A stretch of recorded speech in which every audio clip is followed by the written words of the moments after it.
This is not footage from a disaster movie. This is the reality people are living in. The people of Iceland, from the town of Grindavík, and here lies the most dangerous football club in the world.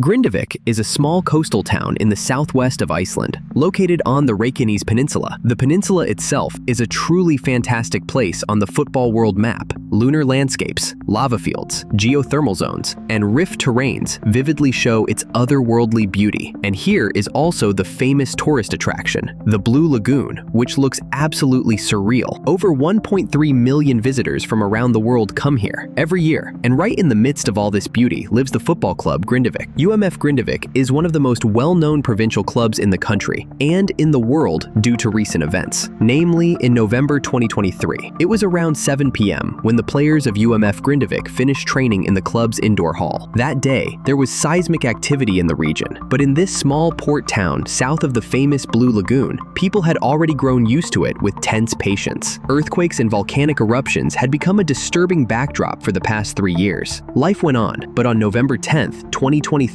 nature took the floor. 4 hours after the footballers' training ended, the danger became unbearable. Grindavík was evacuated. What was once a lively town turned into a ghost town. This is how that terrible day was described by the Guardian journalist Nick Ames. And that was the day one of the most painful football photos in history was taken. A football pitch split in two. Grindavík's indoor hall had been cleaved in two by a fissure up to 25 meters deep. That photo became the symbol of the destroyed town. The club's outdoor training field was also destroyed. People were evacuated, and it seemed like the end for everyone, for the town and for the football club. But then a true miracle happened. The stadium, Stakkavíkurvöllur, remained completely intact and undamaged, and there's a reason for that. A large fissure formed near the Grindavík football field. The former head of the football section, Jón Julius Karlsson, believes the field remained unharmed because the construction deliberately avoided fault zones. This is mentioned in the article, UMF Grindavík receives help from all sides. It warms the heart. That gave hope to the town and to the team. Haukur Guðberg Einarsson never lost faith that Grindavík would come back, even when 8 new eruptions devastated the surroundings and blocked any rebuilding efforts. The town suffered from constant volcanic assaults for a long time. This was my mission day and night. I fought against nature, but I never gave up. Never, never. After the evacuation, residents were only allowed to return to Grindavík for a few minutes to grab the essential. I had to take care of my family first, and then the football club. For about 3 weeks, I drove back and forth during the harsh winter. I had to save the club and find a place for it. And then the second miracle happened. Grindavík was given shelter by Víkingur Reykjavík. They saved us. We were falling into the abyss, and they caught us. Other clubs also helped, even though few fans attended the matches. It was psychologically very hard for people. The same was true for the other athletes of the Grindavík club. Klara Bjarnadóttir, head of the Grindavík Youth Association, worked under extreme pressure as solutions were being sought for all club athletes, from children to senior players. Several clubs from the capital region offered their support, allowing Grindavík to train and play in their halls. The phone wouldn't stop ringing. It's amazing how everyone is willing to help. It warms the heart.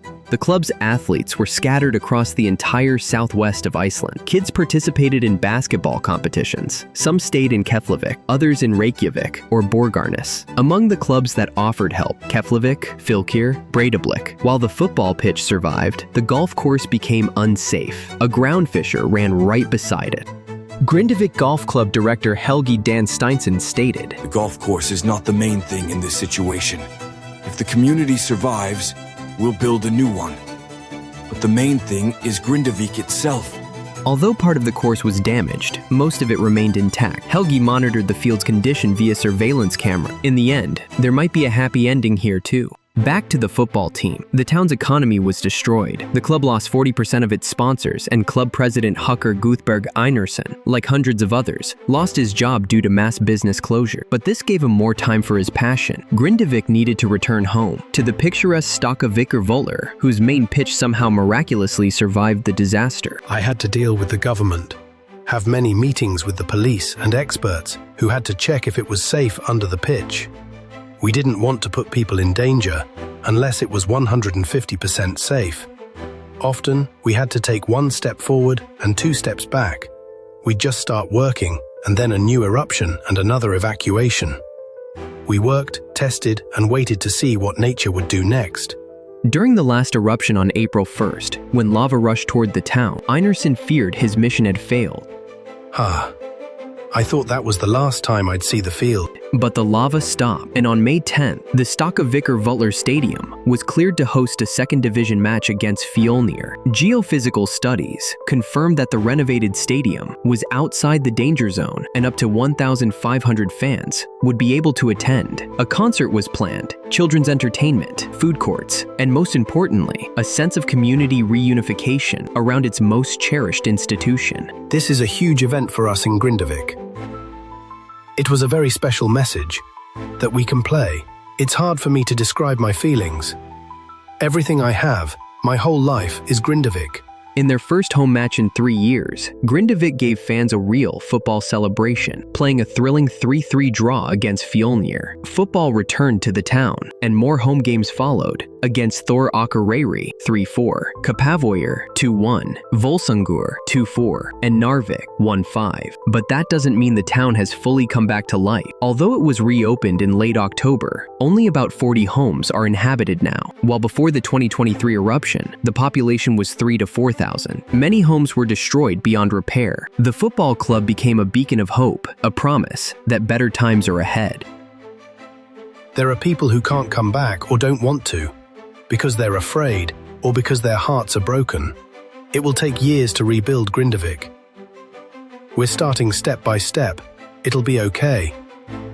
If there's a big heart and all the will in the world, Grindavík will live again. In recent months, the team trained at Stakkevikker, and after sessions, they'd often go to the nearby pizzeria to show that life is coming back. They wanted to be visible, to embody normality, but the grim reality looms everywhere. The club's main sponsor, the Icelandic food company Lissi, one of the world's largest producers of fish oil, whose logo is on the club's shirts, built 12-meter walls around the town to shield it from lava. But even such tall walls can't always stop lava. In 2024, photos were posted on Reddit showing how the lava breached the barriers. In January 2024, Iceland began constructing new defense dams, diagonal barriers up to 8 to 10 meters high, equivalent to a 3-story building, and about 40 meters wide, to protect residential areas and the Svartseni power plant from lava. These dams offer a bypass route. Lava flows between the walls rather than toward the town. During the May 2024 eruption, the walls redirected a major lava wave west of the town, saving homes, although lava still overflowed in some spots. In April 2025, new eruptions occurred, but the dams proved even more effective, and this is why the football club was allowed to host home matches starting in May. Grindavík, once home to former Manchester United and England player Lee Sharp, has a proud history and dreams of returning to the Úrvalsdeild, the Icelandic top division. The current young squad, made up mostly of academy players, is unlikely to achieve promotion this season. They currently sit in 8th place, 6 points away from the promotion playoff zone. The league runs until September 13th, but they're already doing something much greater. The people of Grindavík will be healing from this trauma for a long time, but already they see the light of the future.